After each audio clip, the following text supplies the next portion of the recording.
feel.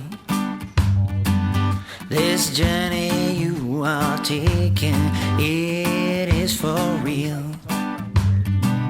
So to wake up in the morning thinking you're invincible, because thinking that way will only bring you trouble. Stop thinking that way.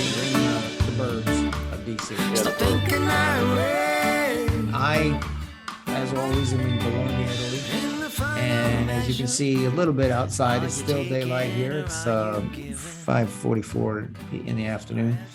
But same thing here. The weather is almost DC. I think we're about Atlanta latitude, or somewhere, Virginia, something like that. So it's very similar to DC. It gets really hot in the summer here for a month, but in the winters, it's starting to get gray and misty. And now I think we're going to not have sun for about 4 months. How about DC? What's the winters like in DC? Oh, yeah. The DC weather, when it gets to January and February, it's very overcast and not very fun.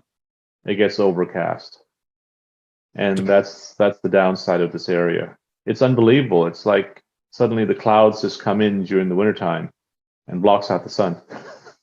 Yeah. And so we can have days that go on for, maybe 5-7 days without seeing the sun. That's very typical here. And it's depressing because I'm from Florida, as you know, and I believe the statistics are Florida, an average Floridian sees 300 days of sun a year. Wow. 300 days. And I grew up with that. So I thought that was standard, your standard D3, vitamin D3, right? And then I always wanted to have cold weather. But January and December in Florida are absolutely beautiful. Sun, bright sun, cool, crisp, best kind of weather there is, as far as I'm concerned. Yeah, that's why everyone's moving to Florida. Yeah, we could talk about that, but let me just introduce you to this podcast and what we're doing. So this is call it Darje Unhinged, meaning nothing is off topic. We can go everywhere for as long as you want. And this is only the second episode. It's just a little something I do to celebrate personalities and to share information. We may not be experts on things, but we at least have some knowledge and some experiences, and people may be interested. As I mentioned to you before we started recording, I believe this medium is the way of the future. Joe Rogan had it down. He got involved for his own passion and interest, no profit incentive at all. And he's the model. And many kudos and accolades to him for continuing it. But as we said, an hour of talking, you really get to reveal, you really get to see the real person. But there's just so much information out there that there's there's more misinformation than there is real information or good information. So if we can today, being a fellow meditator and a fellow walker of the Buddhist path, we agreed that meditation in general and Burmese meditation as it vis-a-vis the mindfulness movement in the West would be a really good topic to discuss. So that's an excellent topic. Yeah. Why don't you just give us an introduction to your path, your meditation background? Yeah, sure. Okay. Well, I can tell you that I'm originally from Burma, and that's where I was born. Although I didn't really grow up there, but I was born there, and I've been visiting there many times. And the history of Buddhism in Burma is interesting.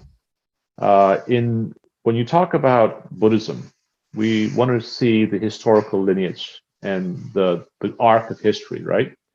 So Buddhism originally came from India.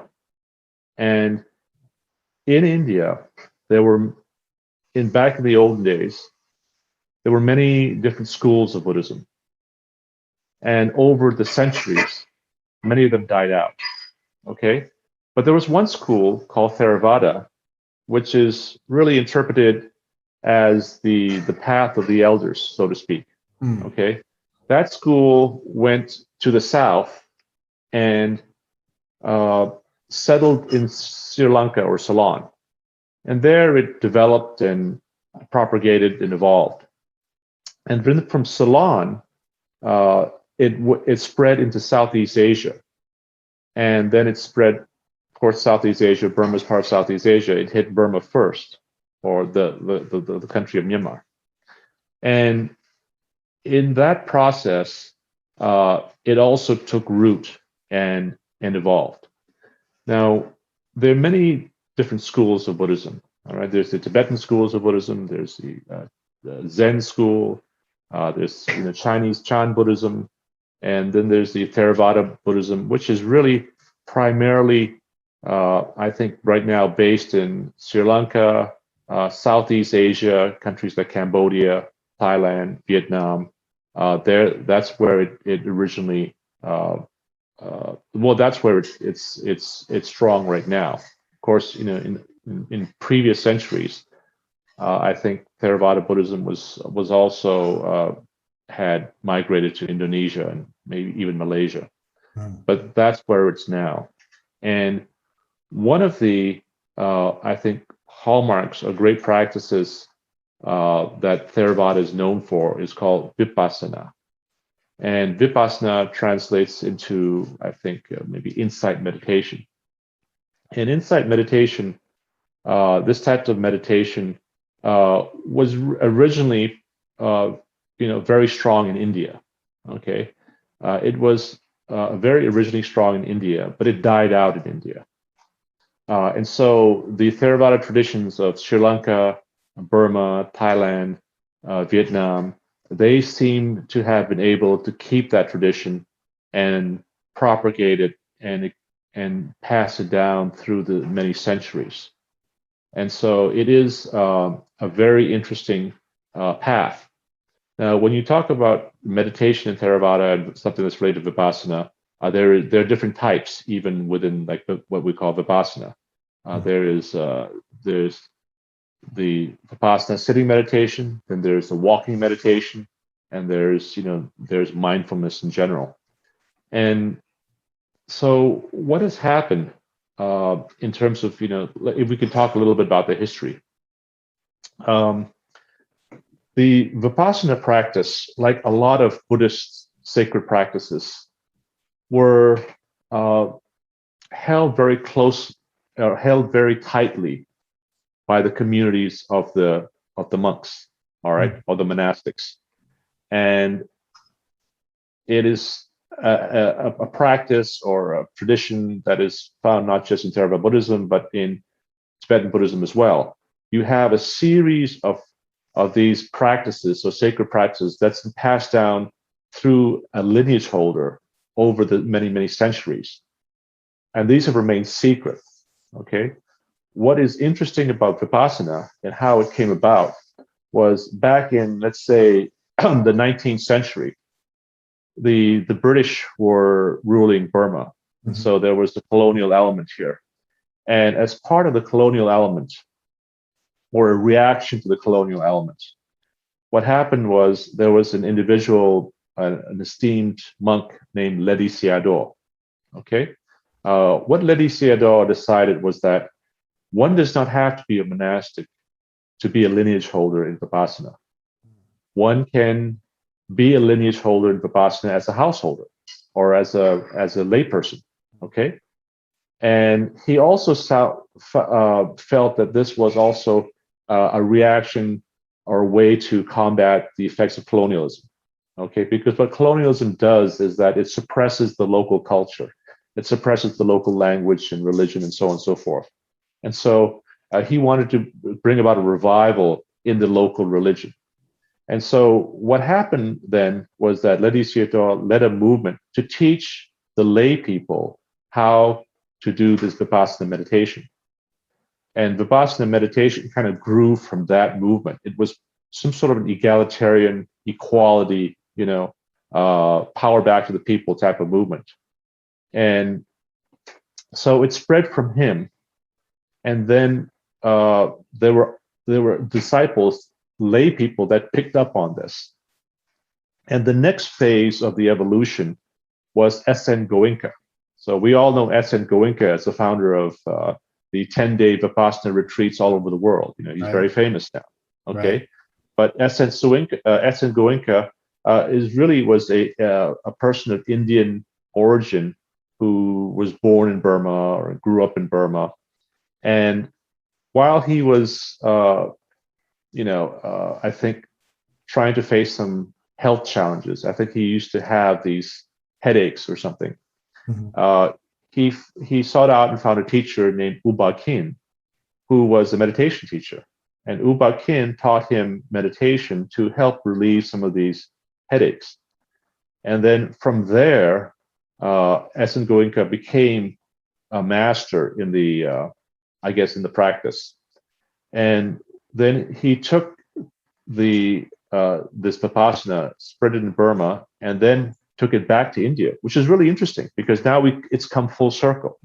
So Vipassana originated in India. Yes. It was founded there, and then it died out there. It disappeared, and then it went off to other countries, and there it germinated and evolved, and then through S.N. Gowinka, it came back to India. Right. And in India, that's where the mindfulness 10-day retreat movement spread from India, and then through many and many other parts of the world. Right. And so that is sort of the history of what happened. And S.N. Gowinka started, I guess, doing this in the 50s and 60s. That's when it really started. And by the time the 70s and 80s hit, I think it had spread to other parts of the world. Oh, And now it's everywhere. It's correct. It's phenomenal how common it is to find participants at yoga retreats and meditation retreats, and they say, "Yeah, I've done the Vipassana 10-day retreat." Almost everybody's done it. I don't know. I read a statistic recently. My memory is not correct, but over 100,000 people a year do these Vipassana retreats around the world. There's like over 100 centers. Does that sound about right? I'm not really sure, but that's pretty amazing. Yeah, if you I go on their website, they have a map, a world map, and you can just click on a country, it highlights, and there'll these little yellow dots, and you'll be shocked how many Goenka centers there are in the world. And then the amazing thing, Ken, is that they do these retreats based on donation only. That I think is the key. They're keeping to the sila, the morality, the core charity element of spreading this. And so you show up and they might tell you what they spent to house you and teach you this, but you decide what you want to give them in the end. And I think that's part of their success. But I wanted to ask you, take you back to Sri Lanka and India. So I don't know, I know neither of us is a scholar on this probably, but the Sri Lankan, they preserved the teachings in the Pali text. Is that correct? Correct. That is correct. So the Burmese Buddhists and monasteries, they still have the same Sri Lankan Pali text, and that's what they work from? Pali text. Correct. Pali was the language. Pali is a derivative of Sanskrit. Okay, right. So they're highly related. Okay, but Pali was the language that was spoken in the days of the Buddha, and a lot of all of the sutras, at least from the Theravada traditions, were spoken initially. They were spoken in Pali. Mm-hmm. And then eventually written down in Pali. Now, what's interesting is when you talk about Buddhist history, that gets very interesting. They didn't immediately write down the words of the Buddha. Sure. What had happened was, I've even heard there was a gap of maybe 300 to 500 years. Yes. From what was spoken and recorded in memory and passed down through an oral lineage. Until it was finally, written down as text. But to be fair, the two things need to be noted. One is people of that era had far superior memories. Yeah. Yeah. And secondly, they were chanting the sutras in a group Yes. regularly, daily, and that is the best way to maintain an accurate record. Group chanting, because if someone changes, you can't change it. Yeah. So It's they something. had their method to preserve it. Yeah, I would. The modern equivalent is something like the blockchain that Bitcoin uses. Oh, I'm ignorant when it comes to that. What is Yeah, that? well, let me tell you how the Bitcoin blockchain works. So Bitcoin, the reason that Bitcoin works so well is because there's many, innumerable. I don't even know how many nodes all around the world that all have to confirm the veracity of a Bitcoin transaction. So that's how Bitcoin maintains its integrity. What's a node? Well, a node is pretty much like I would say a program running on a computer. It could be running on a server somewhere on the planet in all these data centers. So, but the basic idea is a modern equivalent is how do you maintain the veracity and integrity of data? How do you maintain the veracity and integrity of knowledge? All right, they're not that different. Okay, right. You maintain the veracity and integrity of data and knowledge by spreading it widely, and so that everybody can be a check on each other. So that's the basic concept.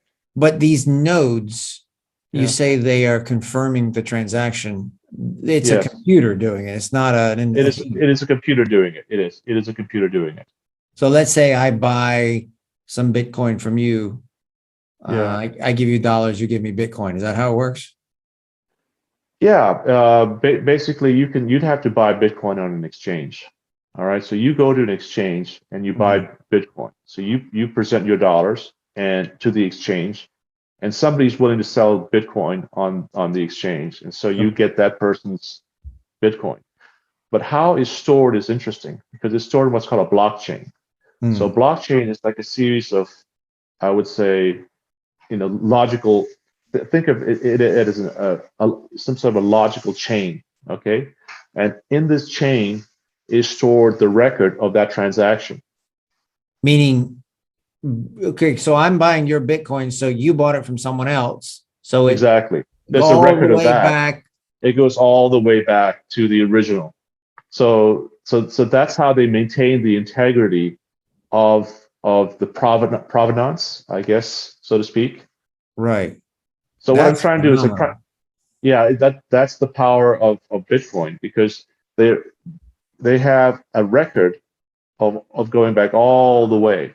All right. So it's like having a dollar bill and knowing every hand it's ever touched. Similar to that, exactly. Wow. Yeah, but you don't know the identity of the person because you only know the identity of the buyer by their code. There's this basically XYZ 1 2 3 4 person owned this, and then this code earned that code earned it. So you never really know the identity. Right. But anyway, but getting back to the idea that of the oral transmission, and you're right. There are other religions where the oral transmission was the way it was transmitted for centuries. If you look at Islam, Christianity, Hinduism, the Bhagavad Gita, all of these stories were transmitted orally before they were written. Right. And I mean, we could get into the pros and cons of that, but the fact is we are where we are, and we have that transmission. And do we even know? We don't even know. Linguists aren't sure whether the Shakyamuni Buddha spoke Pali. We don't even know that, right? No, you don't. We have an idea that there were several Pali type languages. I believe Sanskrit was actually being spoken at that time as well. I may be wrong, but we don't know what he was speaking. But we do know that the earliest written recording that is extant is Pali, and it traveled to Burma, as you said, and then I'm not sure if it independently traveled to Thailand and Vietnam, but somehow it dispersed in Southeast Asia. And then correct me if I'm wrong, but there's a second set of scriptures that ended up in China, I believe in Sanskrit. Am I wrong? That I'm not really sure about, because what happened was that the history of Buddhism and the spread of Buddhism are spread in, I think, three major ways. One path went through the south of India into Sri Lanka and spread Theravada into Southeast Asia. Mhm. You had another path that went over the Himalayas into China. Right. Okay. Then you had another path that went from India into Afghanistan and Persia. Mm. And of course, if you look at the history of Padmasambhava, he was from the Swat Valley in Pakistan, Afghanistan, Right. and that was a major area of Buddhist knowledge and teachings and learnings. And from there were some evolution, and that spread also into, I think that impacted Tibet and China as well. Right. And the oldest known Buddhist statue, I believe, is in Afghanistan, right? I don't know, maybe. I believe it, if I'm not wrong. Could be. And also the Tibetans took the Chinese scriptures and translated them in Tibetan. So it went from, I think, Sanskrit into Chinese and then into Tibetan or something along those lines. Yeah, I think more so what happened was there were scholars that had left India, and many of the Buddhist texts they could have been in Sanskrit or Pali, but they were eventually translated into Tibetan. Yeah, whether they went through the Chinese, we don't know. Yeah, and you look at Tibetan script; it's not that dissimilar from Sanskrit the way the lettering is. Yeah. But their manifestations are dramatically different. Like if you visit to my eye, maybe not to a Christian eye, but to sit in a Vietnamese monastery and practice meditation and listen to the chanting, it's quite distinct than the colorful, dramatic, cacophonous even rituals of the Tibetan lineages. So it's weird how they're so different, and the sounds are very different, very different. You can get a really deep guttural, sustained Tibetan chanting, almost like Native American, like almost militant, and it's da da da da da da da, and then there's this melodious, soft. In Southeast Asia, it sounds much more soothing, let's say.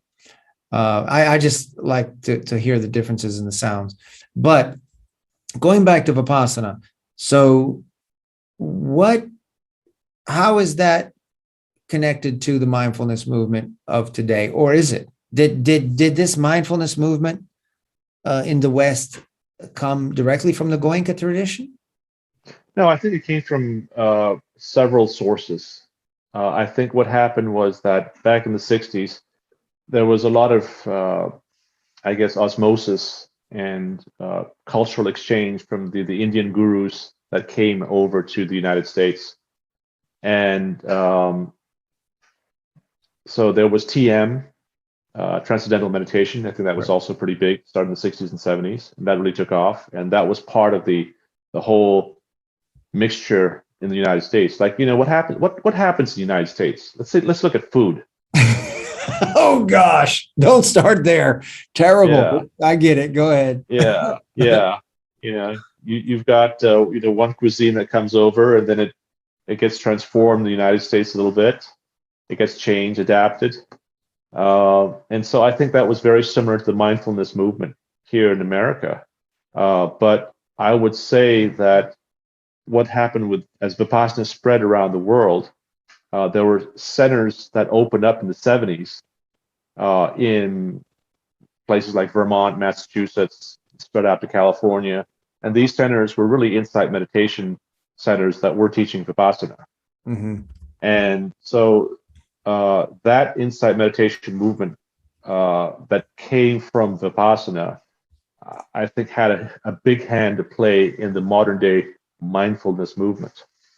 So when you say Massachusetts, you're talking about the Insight Meditation Society with Jack Kornfield and that crew. Yeah, over there? yeah, exactly. And he studied in Burma, right? Kornfield. I'm not sure if he was, but there were a lot of many Westerners who had traveled to Burma and done these retreats, and they came back and started teaching here. Yeah, So I'm there looking. really was that.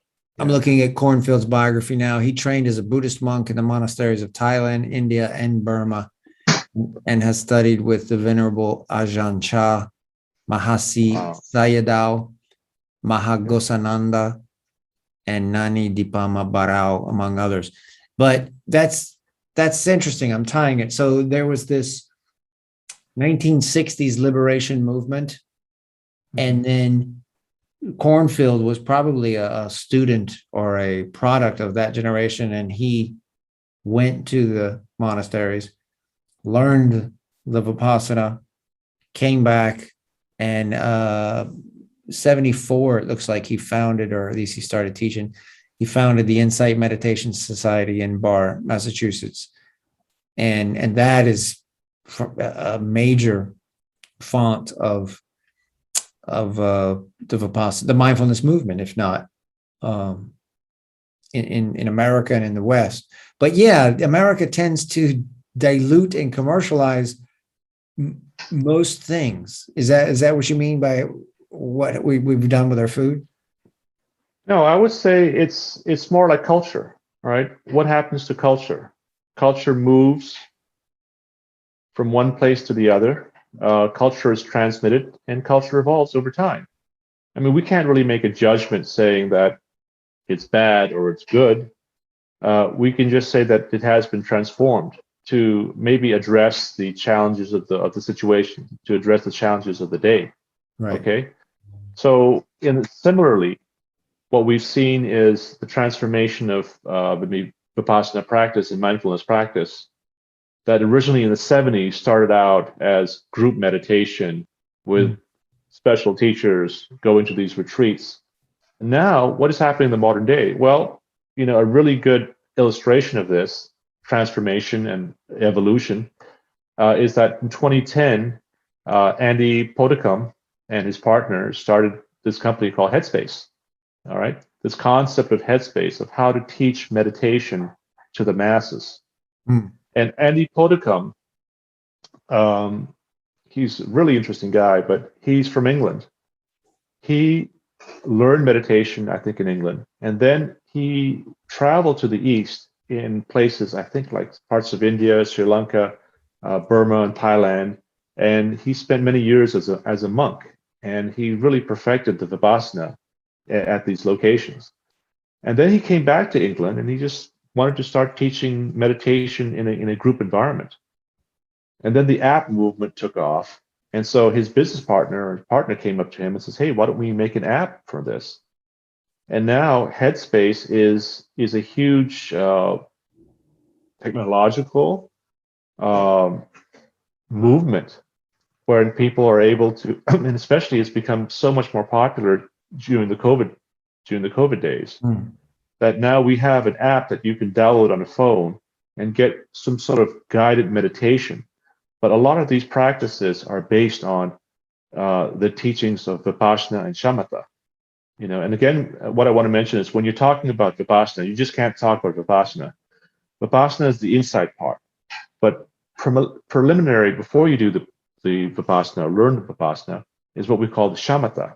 All right, and so the Shamatha is what we call the calm, abiding meditation. You sort of watch your breath, and you kind of build a foundation on that. And so you build the foundation of Shamatha, and then later you go into Vipassana. So you build a foundation of calm abiding, and then you do the insight. You go deep. All right. So your foundation must be strong before you go deep, because when you start to go deep, a lot of things can come up, right? Right. But anyway, so getting back to what actually, the impact of Vipassana. I mean, you can download this app. It's quite amazing. It's called Headspace. And this app is not just an app you can buy, people can use, but I think it's becoming a cultural phenomenon because many companies, especially these Silicon Valley technology companies, are offering this Headspace app as part of their benefits package. A subscription to Headspace is now being offered by many companies as part of a benefits package to spread wellness. All right, the wellness movement in America is also helping to transmit and promulgate and expand the mindfulness movement. Wellness and mindfulness kind of go hand in hand together.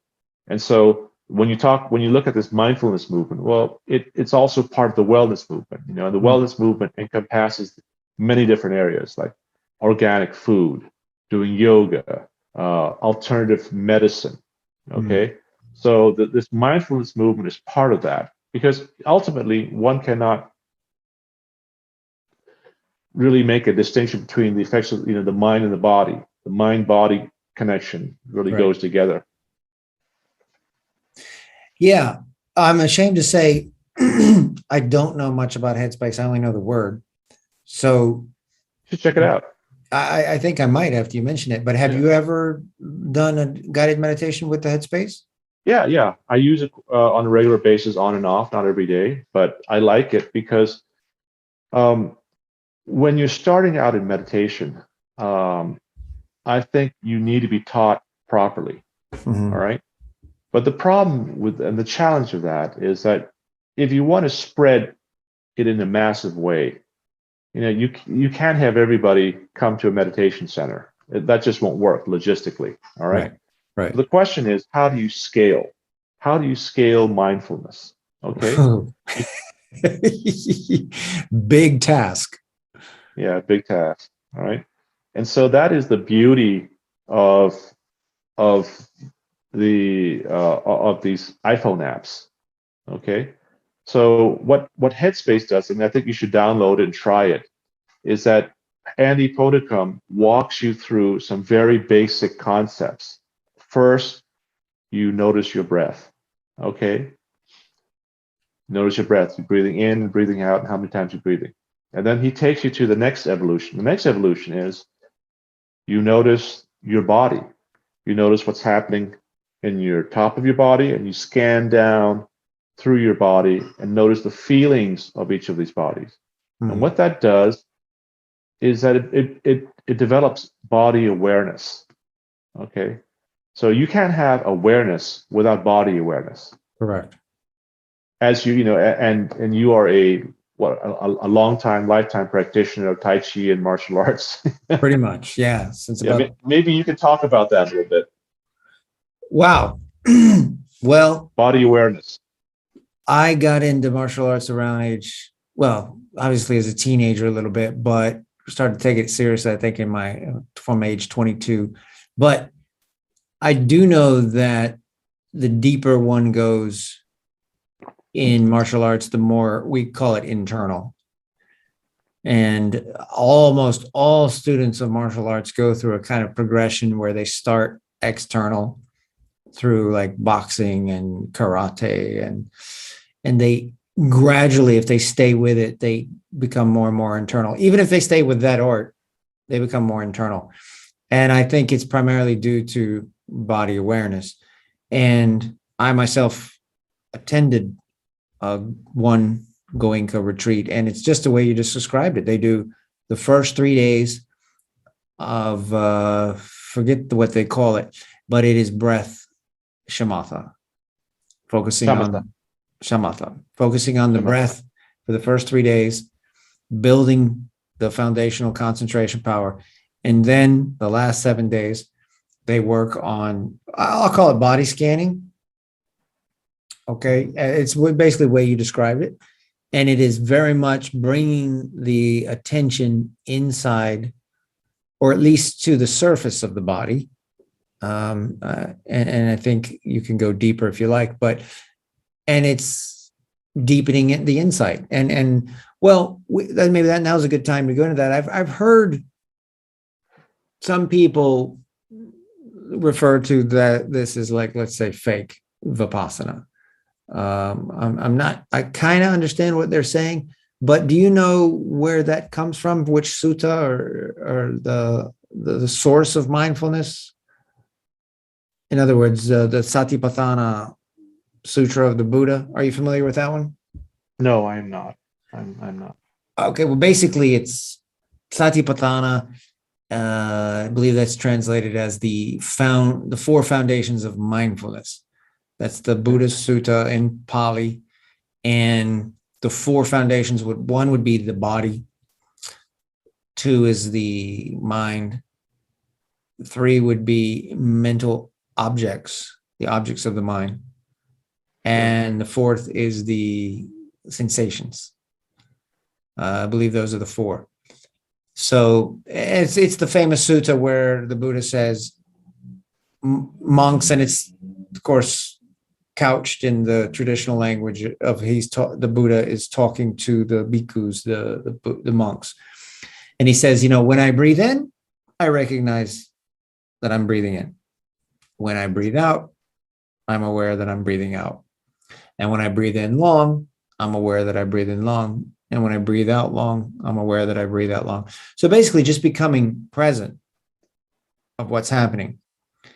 And I've found that to be a very powerful tool and very undervalued or underestimated. I mean, the power of knowing what you're doing right now at this moment is insight, I guess, as I understand it. That's a really good point you bring up. You're right. You bring up a very powerful word and a more powerful set of words that I constantly that I just recognize, and that is present moment awareness. You're aware of what's happening at the present moment. Yep. Because the problem with the human mind is that we abide or occupy the future, and we occupy and abide in the past. And that's where our mental energies eventually go for most people, right? So what we need to do is bring those energies from the future and the past into the present moment. Yes. And people who tend to dwell on the past tend to be depressed because it's like they're so dissatisfied with the present that they're trying to relive or redo or recapture the past. And people who are constantly thinking of the future, they suffer from anxiety. And I raise my hand here. I'm guilty of this. I definitely lean towards the past. I'm an over planner and anxiety ridden and things of that nature. So when you bring those, when you don't have those thoughts of the past and the future, and you're just aware of the present, then there's a laser-like focus that you generate without trying. It's kind of, that's the interesting thing about awareness, is that even the word concentration I don't even like, because concentration implies that you are trying to do something. Of course, there's effort involved, but it is more to me like a surrendering of not letting your mind attach to those thoughts of the past, or letting your mind attach to the planning and thoughts of the future. And if you just let your mind rest on what's happening now, it's as you described, present moment awareness, and it's powerful and deceitfully powerful in the sense that it requires some trust. You have to have some faith, and you have to invest in it. And the insights, my personal experience, I mean, I've heard people who have had miraculous experiences, I'm jealous.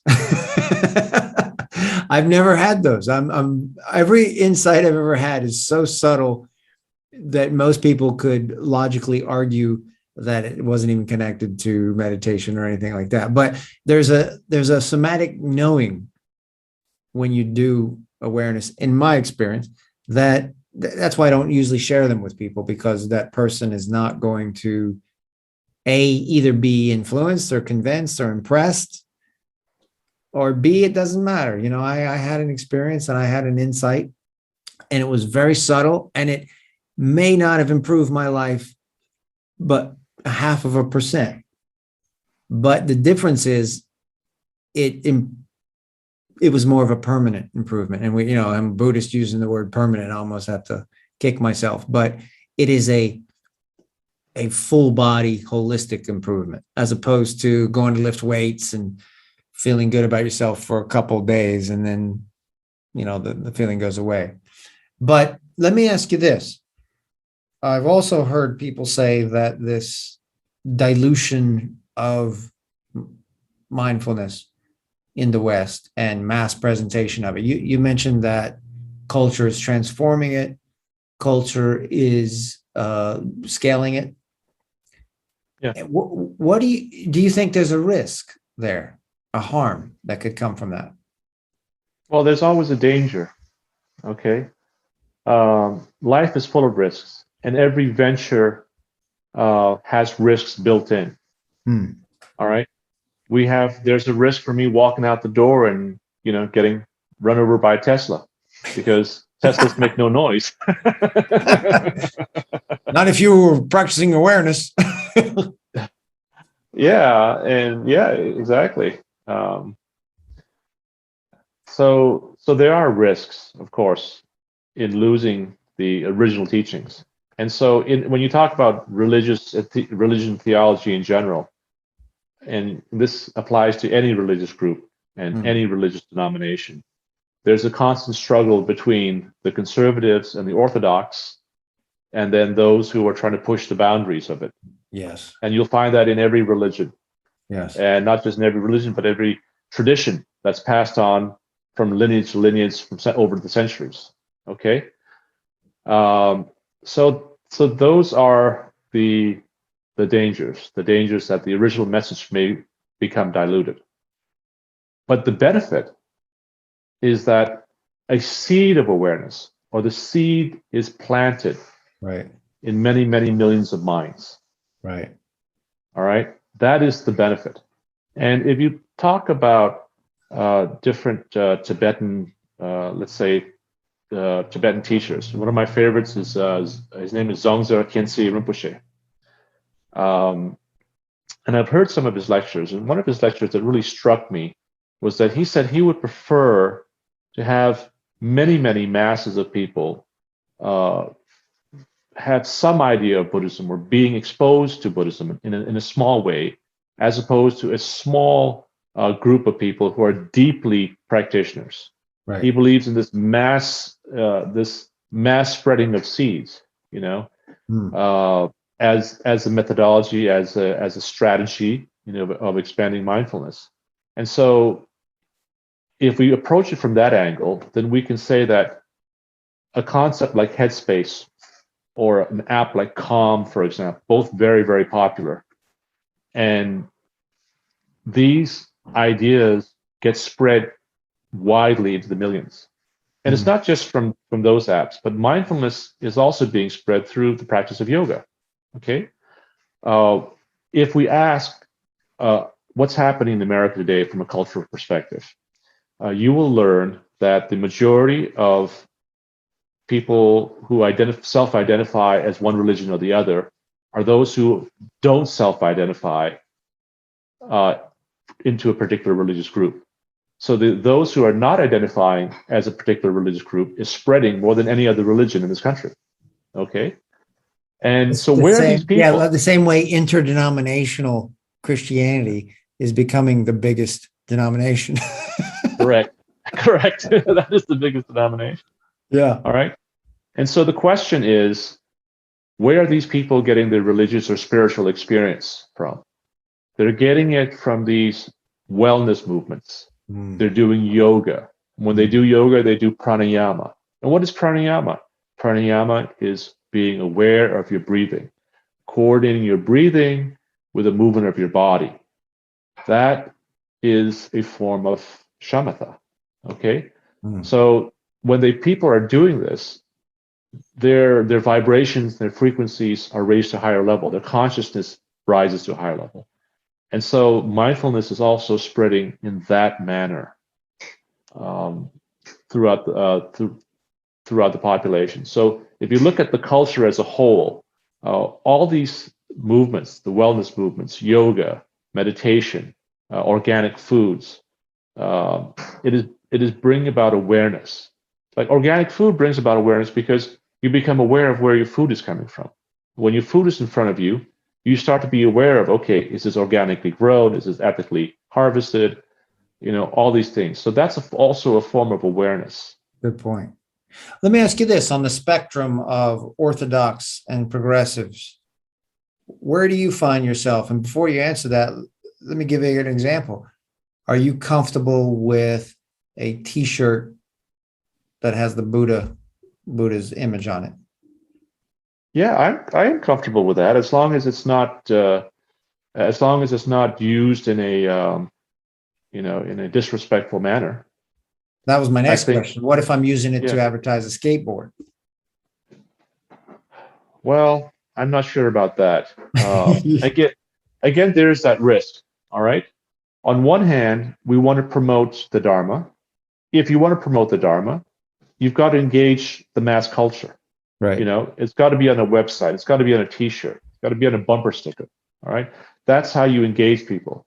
Like if you look at the history of the Tonka, all right. So in Tibetan Buddhism, they have this concept of the Tonka, which is this sacred painting.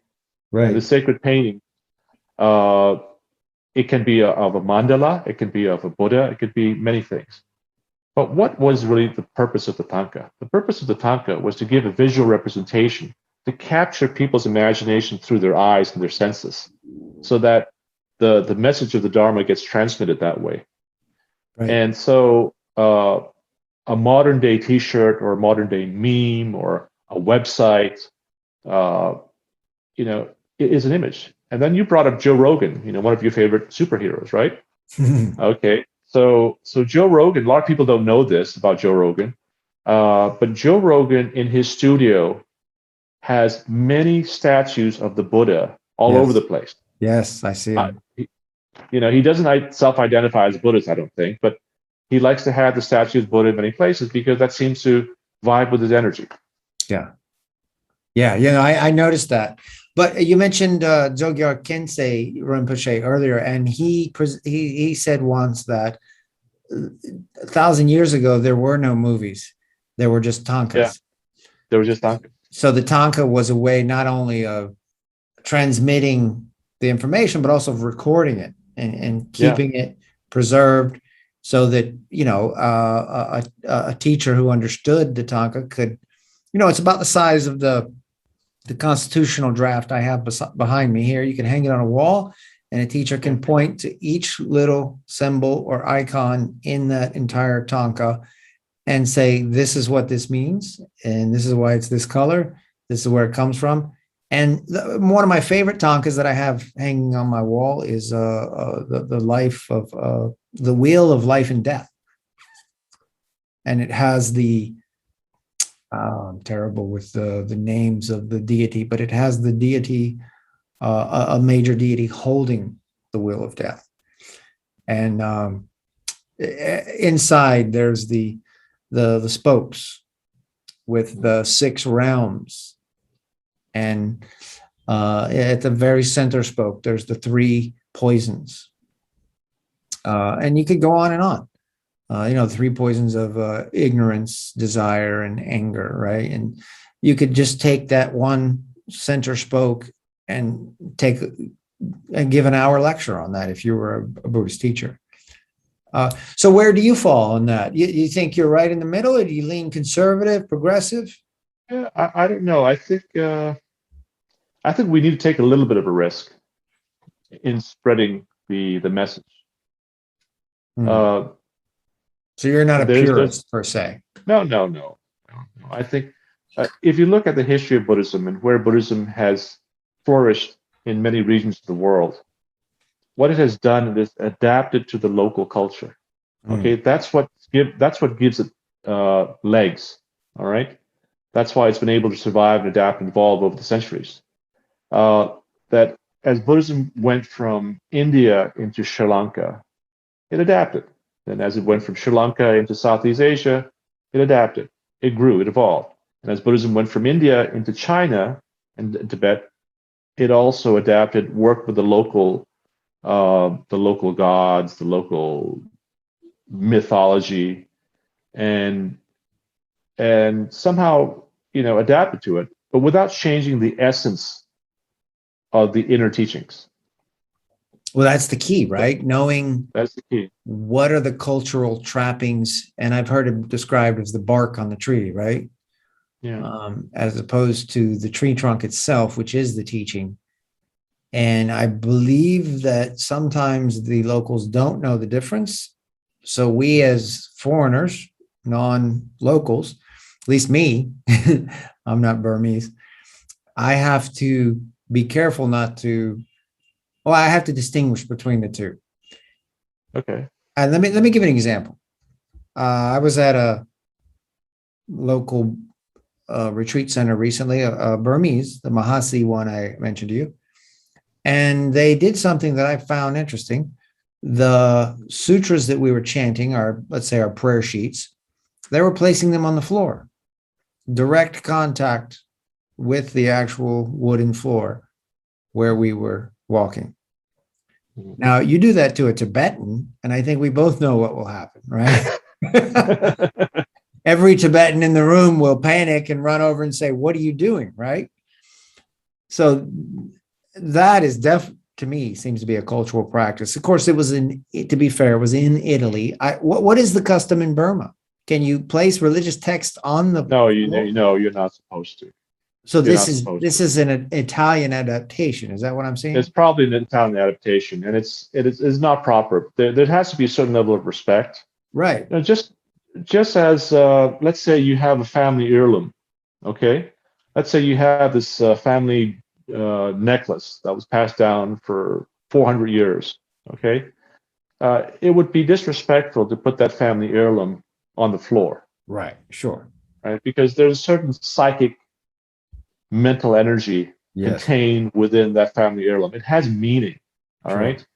Or let's say you're a Japanese person and you inherited a samurai sword that was made 600 years ago, through the centuries. Would you display that or leave it on the floor, even for a moment? Probably not. You would like to take it and put it in a high place and display it in accordance with the value that it has. Absolutely. Over the fireplace. Yeah. Yeah, exactly. And so similarly for, religious items, I think one should have some level of respect for religious items. Right. I didn't want even if you're not a religious person, it's like respecting a cultural artifact, for example. Right. And this touches on something that I am very interested in. Before I broach that, though, I want to ask you, have you ever thought about what religion is, what it means? What is its definition? Have you given some thought to that? I guess I have, yeah. Can you share your answer? Because I was listening to an audio course on religion, and the definitions were all over the place. So how do you define religion?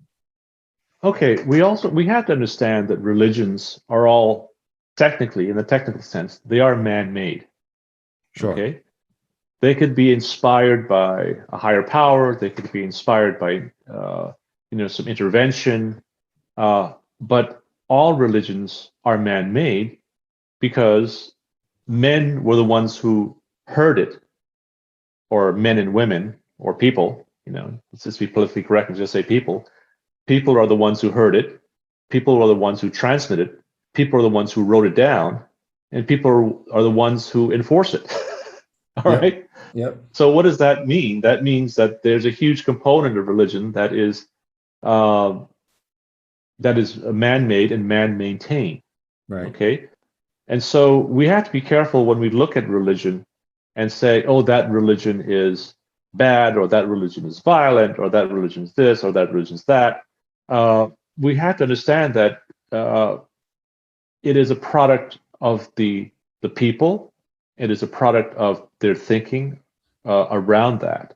And so the danger is that we mix up the understanding of religion with the inspiration or the original message, because the inspiration came from somewhere. Okay, so the religion is like the scaffolding, the structure, the bones that hold up this inspiration, whether it's an inspiration from a higher being or a set of beings or whomever, and so that's the way I think we should be very careful about approaching religion.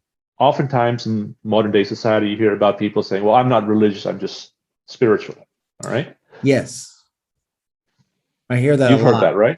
I heard that a lot, and I do believe that is a direct response to organized religion. What they're really saying is, I don't want to be a part of an institutional approach to truth. I'd rather just be interested in deeper thought or truth and have my own leeway and freedom to go about it as I choose. That's what I hear when people say that to me. But and I believe it's very common in the West, even more so in America, where there's a strong evangelical foothold. But I found religion to be ultimately a quest for the sacred. That's the way I like to call it, because, I think religion, the word comes from, maybe correct me if I'm wrong, tying together. That's the etymology of the word. And it's yoga is the same. Yoke and yoga is the same root word. Yoke is the wooden implement that goes around the ox's neck, and it's tying the ox to the master. And so a yoga is doing that. It's union, bringing together. So I believe religion is, the etymology of the word is tying things together, and just like yoga. So I believe that through different linguistic evolutions, those words are basically the same. And people in the West have no clue mostly what yoga means, and they think it's oftentimes a physical exercise, and that's the way it's manifesting at the moment, which is good, as you say. But I like to poetically think of religion as a kind of need for each of us to seek out the sacred in a sort of quest. And if we're motivated by that quest, and I'm tying this into the scripture because recently I was talking to a meditation friend, again, Italian. This may be an Italian thing, so bear with me. And I loaned him a meditation book, and it was by a Burmese teacher, actually. And he was very grateful, and he said, "Thank you." And we kept talking, and he placed it on the floor. And I didn't say anything, but I cringed. And then later in the conversation, I brought it up. And so really the topic that is curious to me or interesting to me is, I believe that the West has actually lost an attraction for the sacred, or a reverence for the sacred.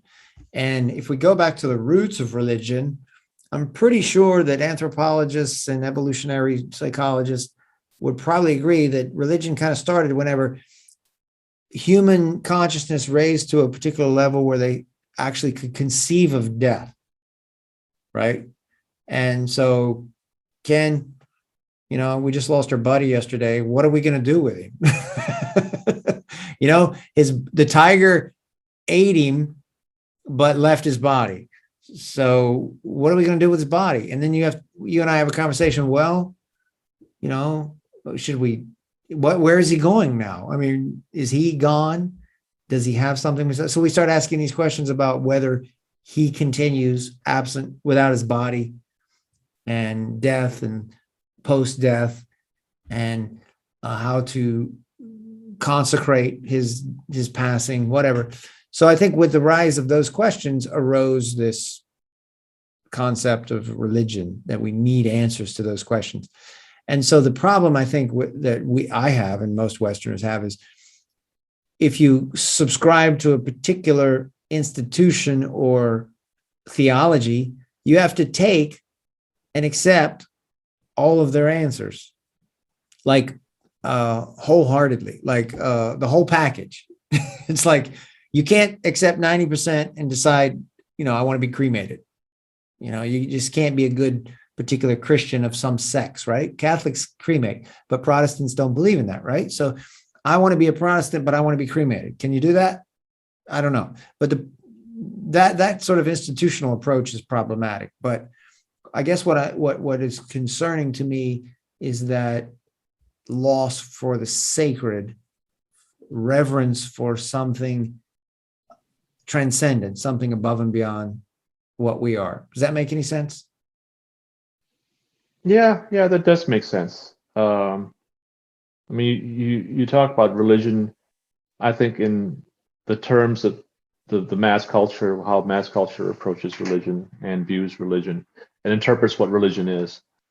So here's something interesting in the original thought that I just had. Okay, people are against organized religion. It's like, I'm against organized religion. Okay, no, I don't want any of that. Right. So I would offer, well, if you don't want organized religion, well, what about disorganized religion?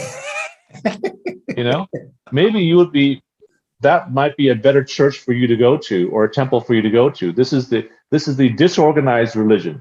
And they have those. It's called New Age, isn't it? Yes. Well, if that appeals to you. I just had a friend talking to me about this kind of thing recently.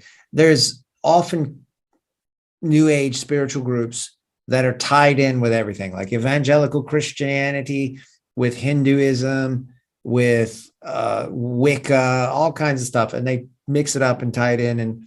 And I think on the whole, what you said is valid, that it is introducing a lot of people to deeper practices and sacred beliefs, because those people otherwise would not have frequented any of those three sources, right? But they come to this group because they don't want anything to do with organized. And then eventually over time, if they want to deepen their practice, they'll seek out the sources. Sure. But what I guess where I'm going with this is I consider meditation to be a spiritual religious practice. And if your average Joe who's got the free subscription to Headspace from a Silicon Valley posh job, I don't think they see it as I see it. And I don't necessarily think there's a danger to that, but I guess I'm asking you, when you sit on the mat and rest and do whatever practice, your meditative practice that you're engaging in, do you see that as the practicing of your religion? Yeah, in one way. But I don't like the term your religion, because I feel that all religions or all religious paths or practices take us back to the source, or take us back home. All right. Religion can be a way of taking us back home. All right.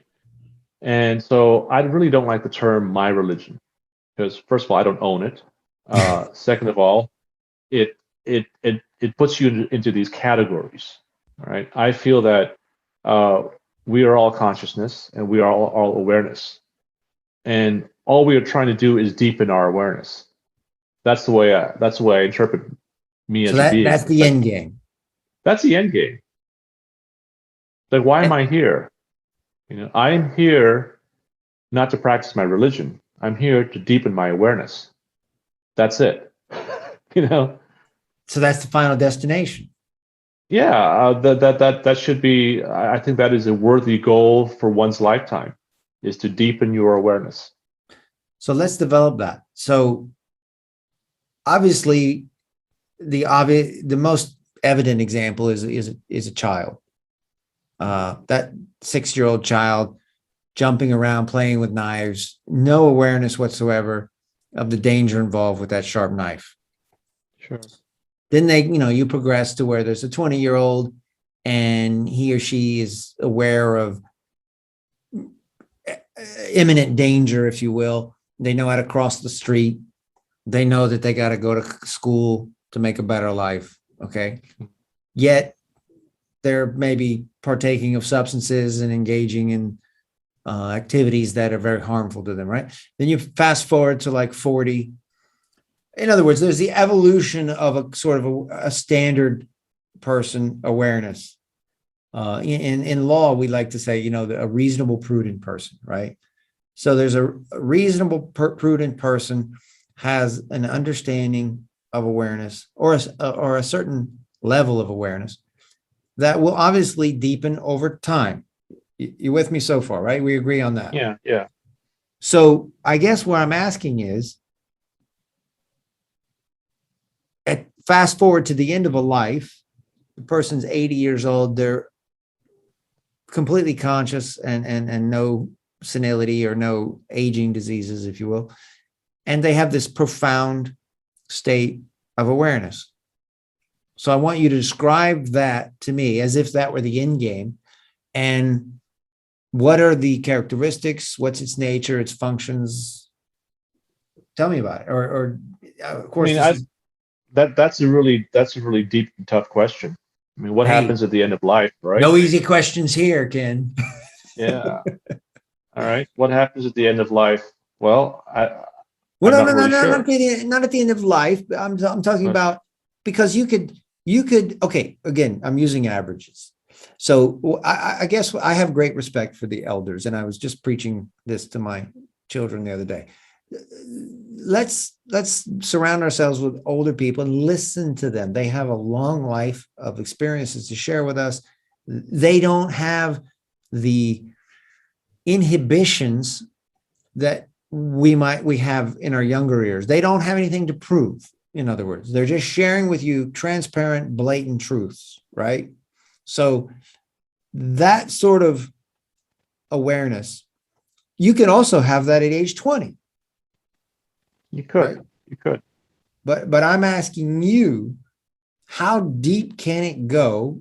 And once you're, obviously, we're going to use the Buddha as the completely awakened mind, the completely aware mind, as the end game. Can you describe that state? What does it mean to be awake, or as you said, deeply aware? Well, I've heard people talk about awareness or very their height of their awareness being a feeling of a complete connection to all that exists. Being immersed in this connection to the universe and all that exists, and that they have dissolved their walls or their boundaries between themselves and all of creation. Maybe that is the highest state, or that is a state that is worth getting to and trying to abide in and maintain for a long period of time. Wouldn't that be nice? Wouldn't that be a progression towards world peace if every individual on the planet could dissolve their barriers between themselves and others, between barriers between their countries and other countries, or their beliefs and other people's beliefs? If those barriers can dissolve, then would that be even considered an objective measure of human evolution? Well, the first thing that comes to mind is ants and birds who fly in flocks. Have you seen these amazing flocks of birds that fly, and one little bird? In other words, there's one leader going north, and then they make a small calibration and readjust, and then another bird becomes the leader. Have you seen these flocks? Yeah, sure. So they're all working in a manner as if you described, as if there was no disconnection between the two. The same way ants, they all have these functions that they fulfill for the benefit of the queen and the colony. But they're definitely lacking in awareness. I'm just playing devil's advocate here. Yeah, they're lacking in awareness, but then think about this. Maybe as an individual, they're not completely aware or at a lower level, But when they become part of a flock and they move in these patterns that are very unique and synchronized, there's certainly a level of consciousness that exists there. Almost So the like conscious, the flock itself has a separate consciousness. exactly. The flock itself has a separate consciousness because it moves in patterns that are mathematical in nature. And if anything that moves in patterns that are mathematical in nature, then that is reflective of an organized intelligence or an intelligence that sits behind that. And then you can even take this further. Why is there life at all? Did life just randomly come? Are these patterns that we see, the patterns of DNA, for example, the structure of DNA, the pristine mathematical structure of DNA and how life is propagated, is that just random? Or is that a product of consciousness? And if that is a product of consciousness, then who is the thinker behind that thought? Or what is who is conscious? If you have consciousness, the next question is who is conscious? Right. Right? Where does the consciousness come from? Now you're getting into those questions that the Buddha refused to answer, but they're really fun to engage in. And that is how I believe the idea of a God, a creator God, came about. I think if we answer your question by saying consciousness, true pristine consciousness, actually has no element of self-identification to it. Probably that's correct. At least that's what we understand as Buddhists, that there's no, well, there's a collective consciousness, one could say, a rigpa, an awareness. And I this is a difficult little word game, but my rigpa is your rigpa. It's the same thing. It's not my rigpa. It's our rigpa. It's everybody. It's not, doesn't have a possessive pronoun in front of it. It's rigpa. But if I taste rigpa, then you taste rigpa. And that pristine awareness seems to be accessible to everyone, and no one owns it. It's unlimited. But whether it has an intelligence that is directing, I don't believe that it has an agenda. What do you think? Yeah. Okay. No, I think that's a good question. So, maybe I'll rephrase another way. Maybe if there is no intelligence behind it, maybe another word that I could use is an organizing principle. Like law, cause and effect, karma. All right. We live in a universe of laws. There's such a thing as the law of gravity. Like, you see the law of gravity, it's like I take this pen, it falls down. Right. Because there's a law. Yeah. And that's what Dharma means, right? Yeah, it is an organizing principle or set of cause and effects that are laws. So maybe, go ahead. And so maybe if you look at consciousness as part of a system of laws, consciousness as part of a system of cause and effect, then you get back into a deeper understanding of, okay, how did this consciousness arise? Or how did consciousness become consciousness? Maybe it is the end result of a set of laws. It could be the laws of karma, Or maybe there is something that is uncreated and timeless and transcends that's time, also correct, which is, it's kind of a universal.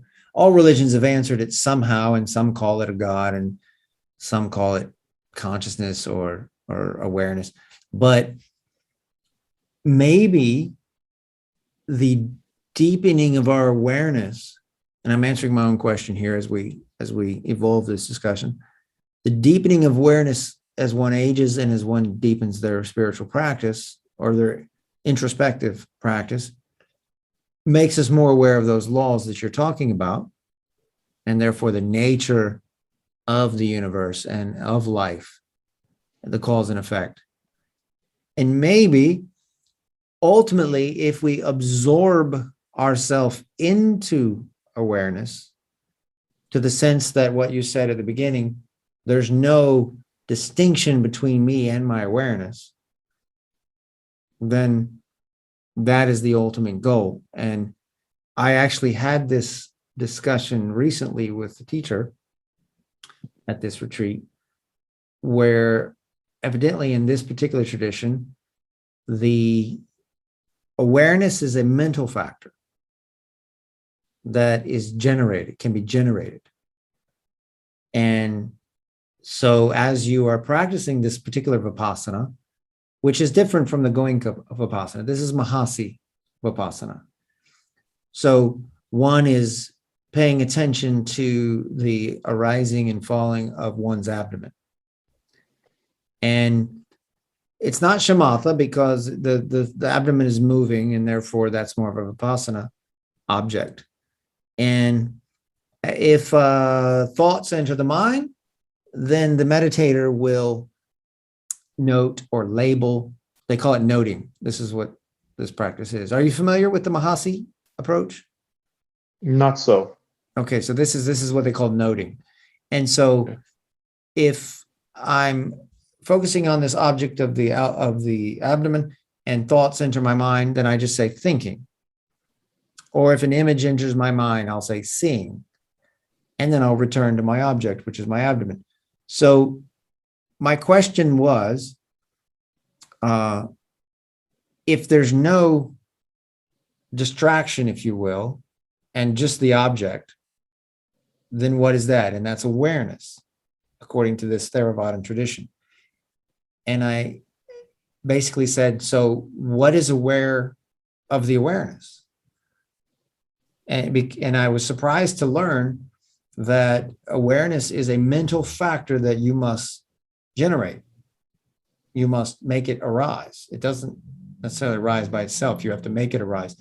And the answer to the question as to what is aware of the awareness is wisdom, according to them, which they call prana. And there is also considered a mental factor in the tradition.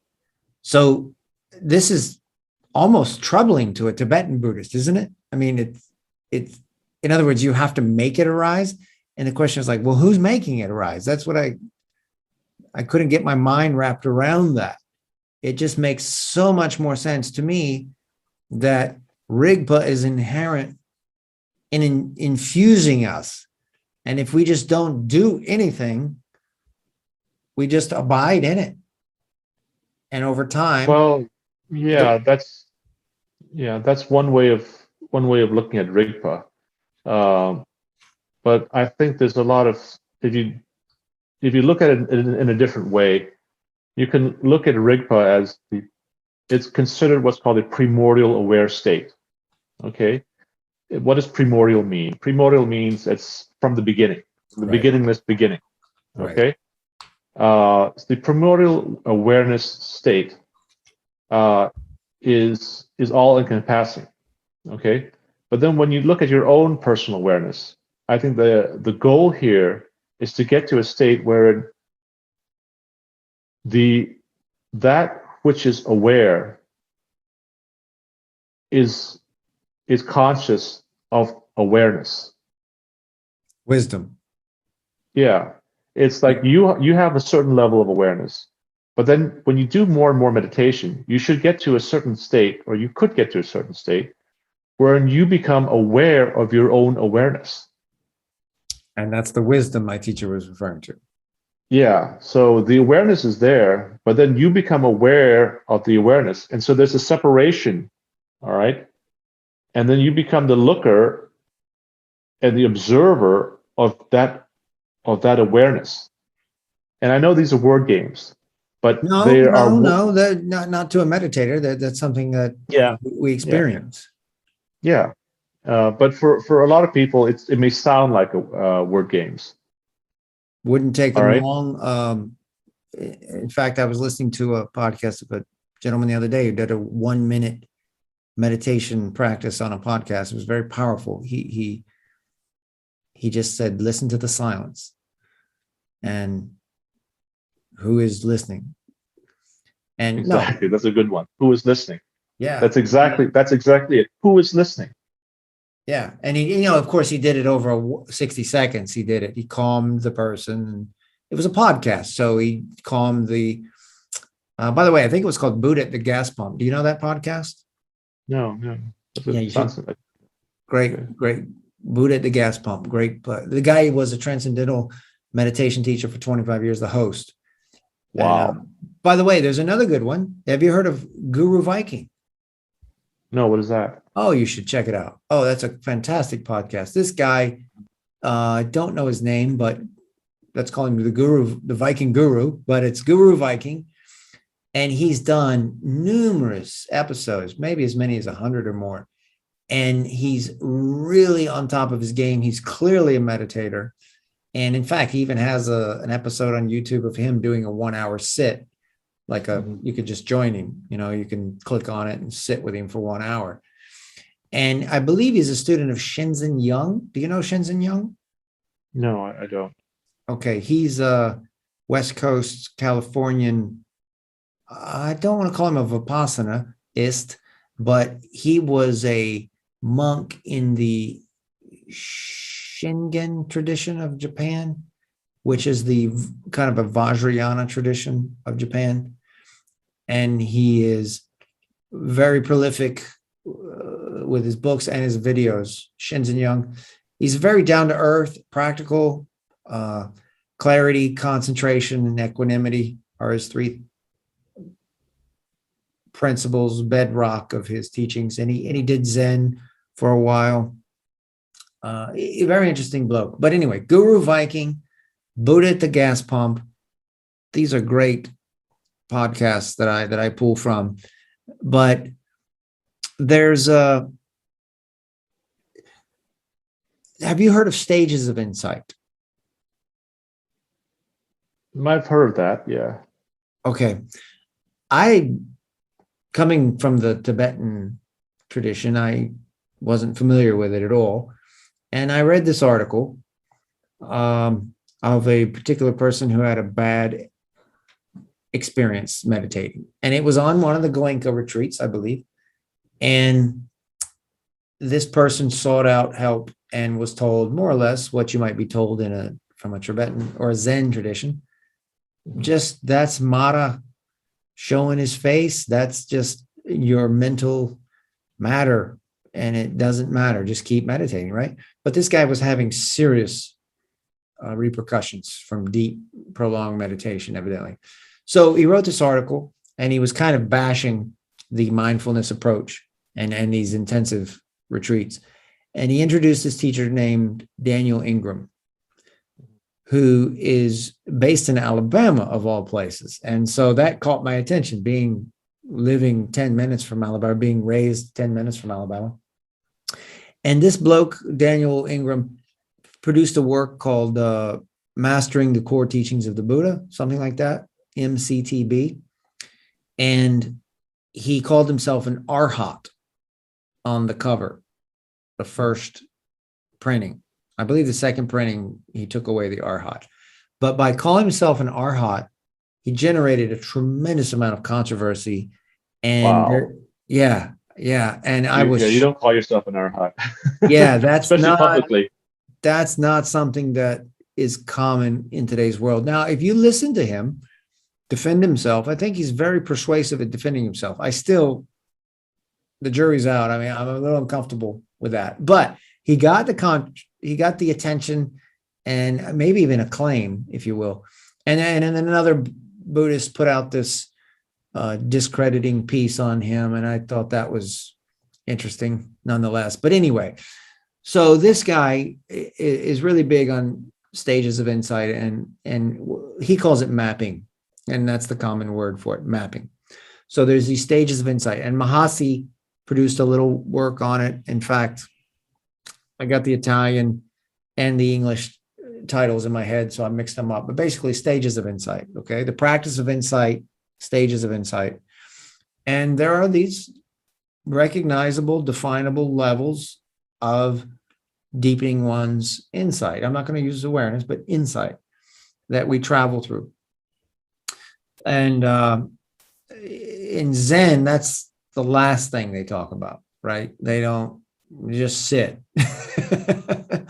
and be with yourself, sit still, do nothing.